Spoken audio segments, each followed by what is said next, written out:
আজ জুমার রাত।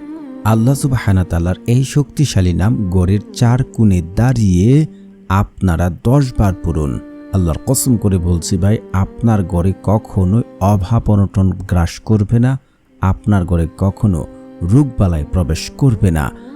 আপনি যদি চান যে আপনার ভাগ্য আজ রাতে পরিবর্তন হোক, আপনার ধন সম্পদ বেড়ে যাক, আপনার টাকা পয়সা বেড়ে যাক, সংসার থেকে অভাব অনটন চিরতরে দূর হয়ে যাক, ঘর থেকে রোগবালাই দূর হয়ে যাক, আল্লাহ তাআলা আপনার জন্য দুনিয়ার সমস্ত রিজিকের দরজা খুলে দেখ, তাহলে বলছি ভাই, আজ রাত্রে শুধু আপনারা আল্লাহ তাআলার এই নামটি 10 বার ঘরে 4 কোণে দাঁড়িয়ে আমলটি করেন। আল্লাহর কসম করে বলছি, আপনার ঘরের সব অভাব অনটন, দারিদ্রতা, বিপদ আপদ এবং আপনার রোগবালাই সব কিছু দূর হয়ে যাবে। যদি আপনি চান যে আপনি ফলাফল পেতে, তাহলে আমার বলা প্রত্যেকটা নিয়ম, প্রত্যেকটা পয়েন্ট মেনে আজকে শুধু আমলটি করেন, কাল সকাল থেকে ফলাফল ইনশাল্লাহ দেখতে পারবেন। তো ভিডিওটা টেনে দেখলে পয়েন্ট মিস হবে, তাহলে দোয়া কবুল নাও হতে পারে। তাই বলছি, না টেনে সম্পূর্ণ ভিডিও দেখুন। আর যারা চ্যানেলটি সাবস্ক্রাইব করবেন তাদেরও মনের আশা পূর্ণ হবেই। এবং আপনার একটা লাইক, একটা কমেন্টে সকলেই লিখবেন আমিন। প্রিয় দিনী ভাই ও বোনেরা, আপনার জীবনে যদি ইতিমধ্যে টাকা পয়সার প্রয়োজন হয়ে যায়, হঠাৎ করে আপনার এখন টাকার প্রয়োজন, সংসার থেকে অভাব অনটন দূর হচ্ছে না, দারিদ্রতা দূর হচ্ছে না, তাহলে আজকের এই আমলটা আপনার জন্য প্লাস পয়েন্ট রয়েছে।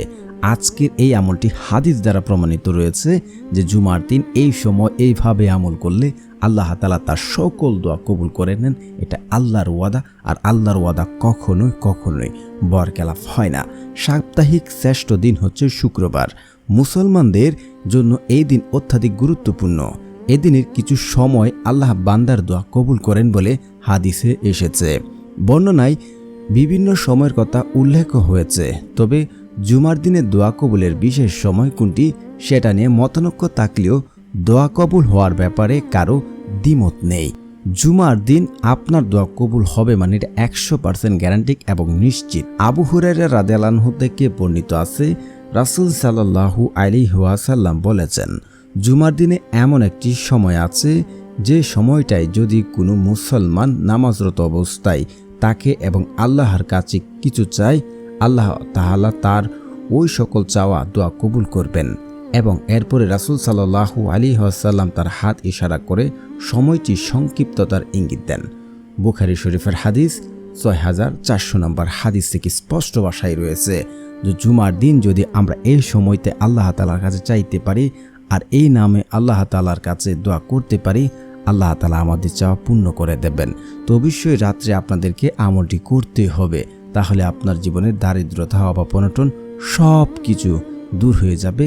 এটা আল্লাহর ওয়াদা, আর আল্লাহর ওয়াদা কখনোই বরখেলাফ হয় না। আল্লাহ তাআলা পবিত্র কোরআনে বলেন, তোমরা আমার কাছে দোয়া করো, আমি তোমাদের দোয়া কবুল করব। শুধু তাই নয়, আল্লাহ তাআলা আরও বলেন, উদউনি আস্তাজিব লাকুম, তোমরা আমাকে ডাকো, আমি তোমাদের ডাকে সাড়া দেব। তো আল্লাহ তাআলার কাছে চাইলে সে চাওয়া ফিরান না। রাসূল সাল্লাল্লাহু আলাইহি ওয়াসাল্লাম বলেন, যখন কোনো বান্দা আল্লাহ তাআলার কাছে দোয়া করে, আল্লাহ রাব্বুল আলামিন ওই সকল বান্দাদেরকে খালি হাতে ফেরত দিতে লজ্জাবোধ করেন। আল্লাহ তাআলা তার বান্দাদেরকে খালি হাতে ফেরত দেন না। আর যেহেতু জুমার দিন আর আপনার আল্লাহ তাআলার এই নামটি 10 বার পড়েন, তারপর দেখুন আপনার আল্লাহ পাক আপনার জন্য রিজিকের দরজা খুলে দিয়েছে, রোগব্যাধি দূর করে দিয়েছে, অভাব অনটন খুলে দিয়েছে। তো আমাদের জীবনে সব দোয়া আল্লাহ তাআলা কবুল করেন যদি আমরা শর্ত ঠিক রাখি। তো এখানে কিন্তু হাদিস দ্বারা স্পষ্ট ভাষায় আছে যে 6400 নম্বর হাদিসে যে রয়েছে আল্লাহ তাআলা দোয়া কবুল করবেন, কিন্তু কয়েক শ্রেণীর, এই 5 শ্রেণীর লোকের দোয়া আল্লাহ তাআলা কখনোই কবুল করবেন না। তাদের দোয়া যাই করুক না কেন, তাদের দোয়া আল্লাহ তাআলা কবুল করবেন না। 1 নম্বর ব্যক্তি হচ্ছে যে ব্যক্তি 5 ওয়াক্ত নামাজ আদায় করে না, ওই ব্যক্তির দোয়া আল্লাহ তাআলা কবুল করবেন না। কারণ আপনি যদি 5 ওয়াক্ত নামাজ আদায় করেন, তাহলে আপনার জীবনের অভাব অনটন, দারিদ্রতা আল্লাহ তাআলা এমনিতে দূর করে দেবেন। তো অবশ্যই নামাজ পড়বেন, আর নামাজ না পড়লে কোনো ইবাদতই কবুল হবে না, এটাও হাদিস দ্বারা স্পষ্ট রয়েছে। 2 নম্বর হচ্ছে পিতা মাতার অবাধ্য সন্তানের দোয়া। ওই ব্যক্তি দোয়া করলে ওই ব্যক্তির দোয়া আল্লাহ তাআলা কখনোই কবুল করেন না। 3 নম্বর হচ্ছে যে ব্যক্তি হারাম খাবার খাবে। মানে আমরা বর্তমান সময়ে অনেকেই জানি না কোনটা হারাম বা কোনটা হালাল, কিন্তু আমরা এটা জেনে বা না জেনে অনেকে খাচ্ছি। যার ফলে আমাদের ইবাদত কবুল হচ্ছে না এবং অন্যের গীবত করে অন্যকে গালি দিয়ে আমাদের জিহ্বা নাপাক করে ফেলছে, তাই তো আজ আমাদের দোয়া কোনো কাজে আসছে না। তো অবশ্যই আপনারা হারাম খাবেন না। আল্লাহ তাআলা পবিত্র, তিনি পবিত্রতা পছন্দ করেন এবং আল্লাহ তাআলা ওই পবিত্র ব্যক্তিকে জান্নাতে প্রবেশ দিবেন এবং যে ব্যক্তি হারাম খাবে ওই ব্যক্তি জান্নাতে প্রবেশ করবে না, হারাম দ্বারা গঠিত জান্নাতে প্রবেশ করে না। 4 নাম্বার হচ্ছে আপনি হারাম কোনো দোয়া করা, মানে দোয়াতে হারাম কোনো সম্পর্কে দোয়া করেছেন বা আত্মীয় সম্পর্ক চিহ্নিত করার দোয়া করেছেন, ওই ব্যক্তির দোয়াও আল্লাহ তাআলা কবুল করবেন না। সর্বশেষ হচ্ছে যে ব্যক্তি তাড়াহুড়া করে, আপনি যদি তাড়াহুড়া করে ফেলেন, আমার দোয়া কবুল হচ্ছে না, কেন ফলাফল পেলাম না, আল্লাহ তাআলা আমাকে দিল না, আমি তো পাবো না, এমন কথাবার্তা বললে ওই ব্যক্তির দোয়া কবুল হবে না, কখনোই না। এই 5টি ভুল বা ওই 5 ব্যক্তির দোয়া আল্লাহ তাআলা কখনোই কবুল করেন না। এই ভুল যদি আপনি না করেন, এখন যদি নিয়ম মেনে আমল করেন, আল্লাহ তাআলা আপনার দোয়া সাথে কবুল করবেন। যা আপনারা 6400 নম্বর হাদিস থেকে আমরা জানতে পারি যে জুমার দিন এই সময় দোয়া করলে কবুল করবে। এটা বুখারী শরীফের একদম সহিহ হাদিস দ্বারা প্রমাণিত রয়েছে। তো এখন কথা হচ্ছে আমরা এই 5টি বা এই 6টি ভুল আমরা করব না বা আমাদের মাঝে নেই, তাহলে আজকের এই আমলটি আমরা কিভাবে করব? তো আমলটি করার জন্য আপনাকে বিশ্বাস করতে হবে এবং ধৈর্য ধরতে হবে। আমলটি সর্বপ্রথম শর্ত হচ্ছে আপনাকে বিশ্বাস করতে হবে। দেখুন সূরা নূহ আয়াত নাম্বার 10, যারা বলেন যে আল্লাহ তাআলা কি এত টাকা পয়সা দেবে, এত ধন পয়সা দেবে, আল্লাহ তাআলা কি আমাকে দেবেন, তাদেরকে বলছি আপনার সূরা নূহ আয়াত নাম্বার 10 থেকে 12 একটু যাচাই করে দেখেন আল্লাহ তাআলা ওই কোরআনের আয়াতে কি বলেছেন। যে ব্যক্তি আল্লাহ তাআলার কাছে ফিরে আসে, তওবা করে, আল্লাহ রাব্বুল আলামিন ওই ব্যক্তির জীবনের অভাব অনটন দারিদ্রতা দূর করে দেন এবং তাকে সন্তান সন্তুষ্টি দিয়ে ভরিয়ে দেন। তাই অবশ্যই আপনারা বিশ্বাস রাখবেন। তারপর হচ্ছে নিজে সিউরিটি হবেন যে আমি এখন দোয়া করছি, আমি এখন আমল করছি, এটা আল্লাহ তাআলা কবুল করবে, এই আমল দ্বারা আমি ফলাফল পাবো, আল্লাহ তাআলা আমাকে দেবে। একটি হাদিস এমন আছে, বান্দা আল্লাহর প্রতি যেমন ধারণা রাখেন আল্লাহ ঠিক ভাই তার সাথে তেমন আচরণ করে থাকেন। আপনি যদি নিজে সিউরিটি নিতে পারেন তাহলে আপনার দোয়া 100% নিশ্চিত থাকেন কবুল হবে।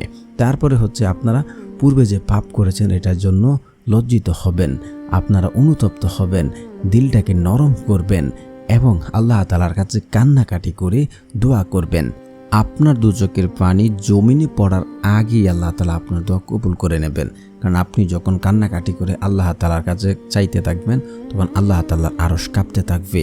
তো জুমার দিন তো এমনিতে আল্লাহ তাআলার দোয়া কবুল করে থাকেন, তো ওই সময় আপনি আল্লাহ তাআলার কাছে কান্নাকাটি করে দোয়া করবেন, সাথে সাথে আপনার দোয়া কবুল হয়ে যাবে। অবশ্যই আপনারা জুমার রাত্রে যেহেতু আমলটি করবেন তাহাজ্জুদের নামাজ পড়ে নেবেন। তাহাজ্জুদের সময় আল্লাহ তাআলার সাথে বান্দার সরাসরি সম্পর্ক স্থাপন হয়, ওই সময় আল্লাহ তাআলা তার বান্দার চাওয়ার সাথে সাথে পূর্ণ করে নেয়। অবশ্যই আপনারা 2 রাকাত বা 4 রাকাত তাহাজ্জুদের নামাজ পড়ে নেবেন। তারপরে হচ্ছে আপনাদের দোয়া দ্রুত কবুল হওয়ার জন্য আপনারা পড়ে নেবেন ইস্তিগফার।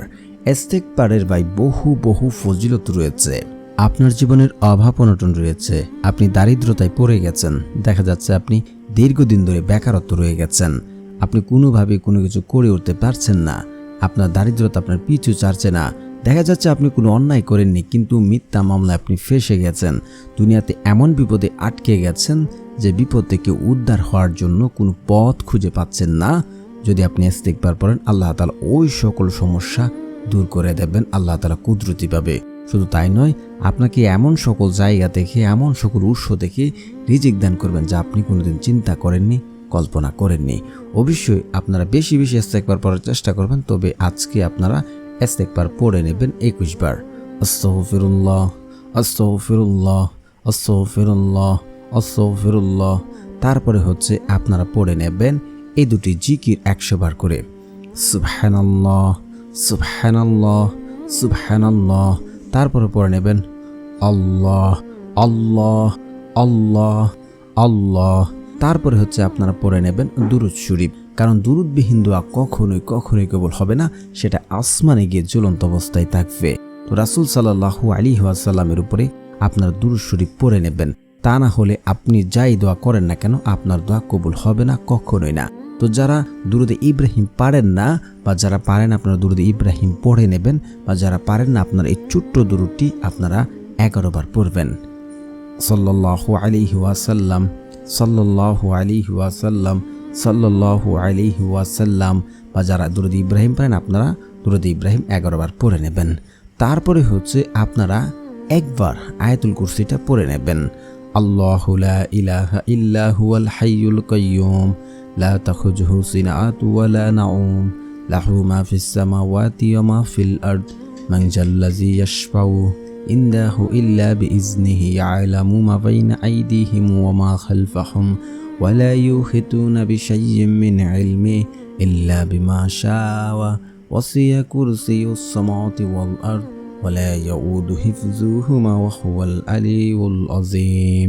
তারপরে হচ্ছে আপনারা পড়ে নেবেন সূরা ফাতিহা একবার। তারপরে হচ্ছে আপনার জীবনে যদি ঋণ থেকে থাকে, যে ঋণ থেকে পরিশোধ করতে পারছেন না, অপারগ হয়ে গেছেন, ঋণের টেনশনে ঘুমাতে পারছেন না, তাহলে আপনি এই দোয়াটি মাত্র 3 বার পড়ে নেবেন। আল্লাহুম্মা কফিনি বিহালালিকা ওয়ান হারামিকা ওয়া আগনিনি বিফাদলিকা আম্মান সিওয়াক। তারপরে হচ্ছে আপনি একবার সূরা ফাতিহা পড়ে নেবেন। তারপরে হচ্ছে আপনারা 10 বার সূরা ইখলাস পড়ে নেবেন। তারপর আল্লাহ তাআলার এই শক্তিশালী নামটি আপনারা 10 বার পড়বেন। তো প্রিয় বন্ধুরা, যারা এই চ্যানেলটি সাবস্ক্রাইব করবেন তাদেরও মনের আশা পূর্ণ হবে ইনশাআল্লাহ। তারপর আপনি ঘরের পূর্ব দিকে কোণায় দাঁড়িয়ে যাবেন।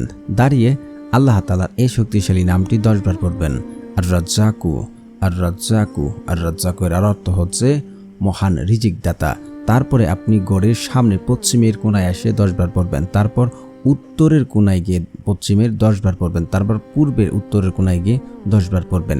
পরে আপনি ঘরে এসে 2 হাত তুলে দোয়া করুন। তারপর দেখুন আপনি নিজেই চোখে দেখতে পারবেন আল্লাহ তাআলা আপনার ঘরের অভাব অনটন ধন সম্পদ বৃদ্ধি করে দেবে এবং আপনার ঘরে রিজিকের দরজা আল্লাহ তাআলা খুলে দেবেন এবং আপনার রোগ ব্যাধি দূর করে দেবেন। তো প্রিয় বন্ধুরা, যারা আমলটি করছেন অবশ্যই কমেন্টসে আপনার মনের আশাগুলি লিখে যাবেন এবং সকলে কমেন্টে লিখুন আমিন আমিন আমিন। ইনশাআল্লাহ দোয়া কবুল হবেই।